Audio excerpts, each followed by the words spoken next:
Reading passage 2. You should spend about 20 minutes on questions 14 to 26, which are based on reading passage 2 below. The growth of bike sharing schemes around the world. How Dutch engineer Luc Schimmelpenninck helped to devise urban bike sharing scheme.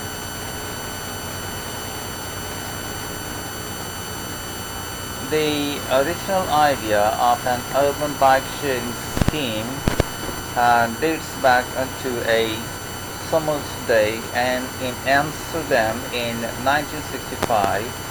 Trovo, the organization that came up with the idea, was a group of Dutch activists who wanted to change society.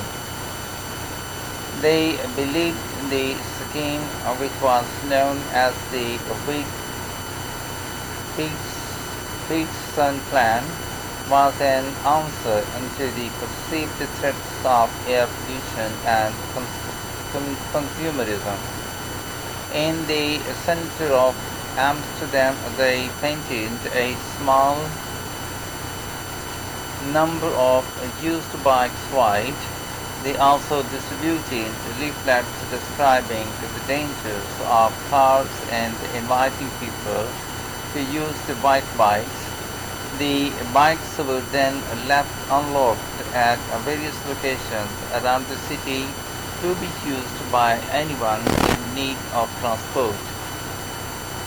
Luc Schimmelpenninck, a Dutch industrial engineer who still lives and cycles in Amsterdam, was heavily involved in the original scheme. He recalls how this scheme succeeded in attracting a great deal of attention, particularly when it came to criticizing the Trovo's aims, but struggled to get off the ground. The police were opposed to Trovo's initiatives, and almost as soon as the white bikes were distributed around the city, they removed them. However, for Schimmelpenninck and for bike sharing schemes in general, this was just the beginning. The post-Wheatstone plan was just a symbolic thing. It says, "We painted a few bikes white. That was all. Things got more serious when I became a member of the Amsterdam City Council 2 years later." Schimmelpenninck seized this opportunity to present a more elaborate Wheatstone plan to the City Council. My idea was that the municipality of Amsterdam would contribute 10,000 bikes over the city for everyone to use, he explains. I made serious calculations. It turned out that white bicycle per person per kilometer would cost the municipality only 10% of what it contributed to public transport per person per kilometer. Nevertheless, the council unanimously rejected the plan. They said that the bicycle belongs to the past. They saw a glorious future for the car, says Schimmelpenninck, but he was not in the least discouraged. Schimmelpenninck never stopped believing in bike sharing, and in the mid-90s, Danes asked before Greece helped to set up a system in Copenhagen. The result was the world's first large-scale bike sharing program. It worked on a deposit. You drop a coin in the bike, and when you returned it, you got your money back. After setting up the Danish system, Schimmelpenninck decided to try his luck again. In the Netherlands, and this time he succeeded in arousing the interest of the Dutch Ministry of Transport. Times had changed. He recalls people had become more environmentally conscious, and the Danish experiment and had proved that bike sharing was a real possibility. A new which Peterson plan was launched in 1999 in Amsterdam. However, riding a white bike was no longer free. It cost £1 per trip, and payment was made with a chip card developed by the Dutch bank Postbank. Schimmelpennink designed conspicuous sturdy white bikes locked in special racks, which could be opened with the chip card. The plan started with 250 bikes distributed over 5 stations. The Theo Molinar, who was a system designer for the project, worked alongside Schimmelpennink. I remember when we were testing the bike racks, he announced that he had already designed better ones, but of course we had to go through with the ones we had. The system, however, was prone to vandalism and theft. After every weekend, there would always be a couple of bikes missing. Molinar says, I really have no idea what people did with them, because they could instantly be recognized as white bikes. But the biggest blow came when Postbank decided to abolish the chip card because it wasn't profitable. That chip card was pivotal to the system. Molinar says to continue the project, we would have needed to set up another system, but the business partner had lost interest.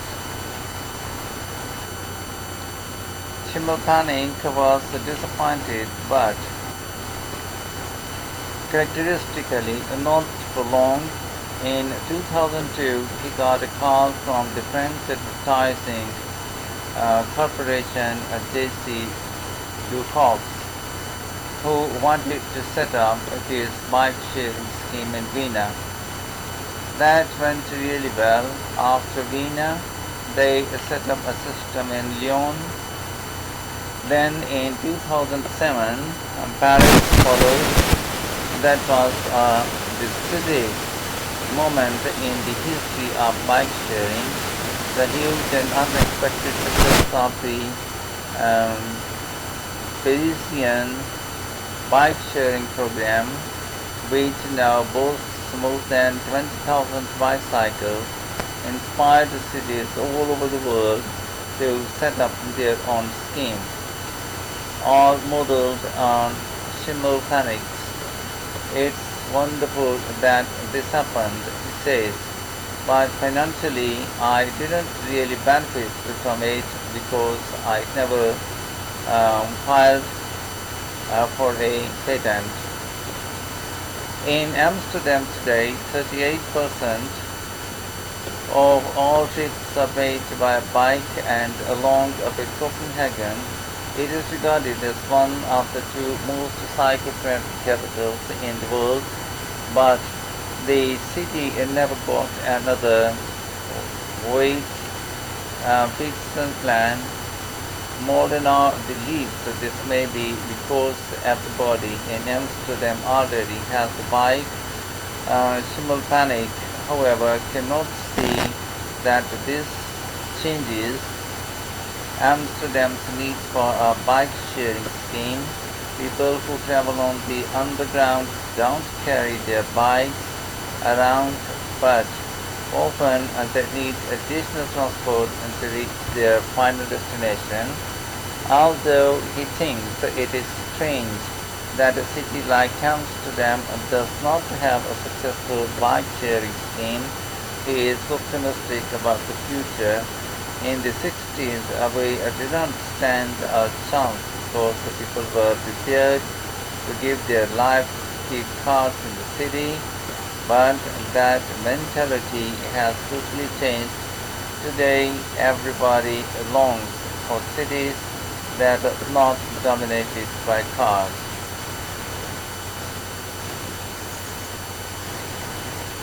Questions 14 to 18. Reading passage 2 has 7 paragraphs A to G. Which paragraph contains the following information? Write the correct letter A to G in box 14 to 18 on the answer sheet. Note: you may use any letter more than once. A description of how people misuse the bike sharing scheme. E. An explanation of why a proposed bike sharing scheme was turned down. C. A reference to a person being unable to profit from their work. F. An explanation of the potential savings a bike sharing scheme would bring. C. A reference to the problems a bike sharing scheme was intended to solve. A. Questions 19 to 20. Choose two letters A to E. Write the correct letters in boxes 19 and 20 on the answer sheet. Which two of the following statements are made in the text about the Amsterdam bike sharing scheme of 1999? It failed when a partner in the scheme which you support. It was made possible by a change in people's attitude.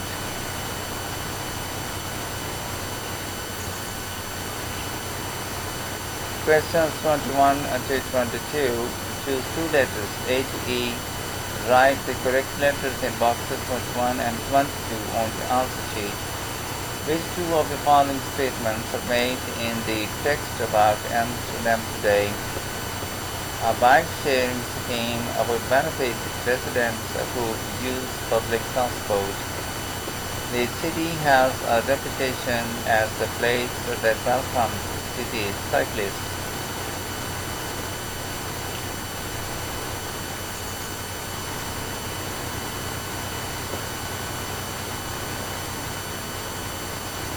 Questions 23 to 26. Complete the summary below. Choose one word only from the passage for each answer.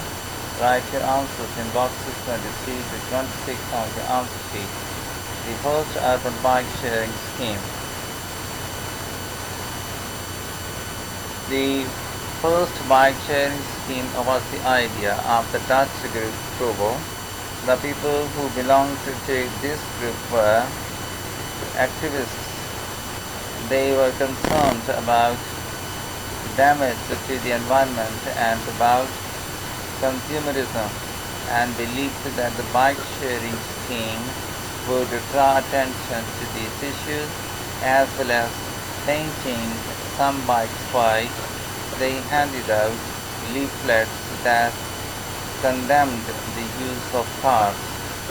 However, this scheme was not a great success. Almost as quickly as Provo left the bikes around the city, the police took them away. According to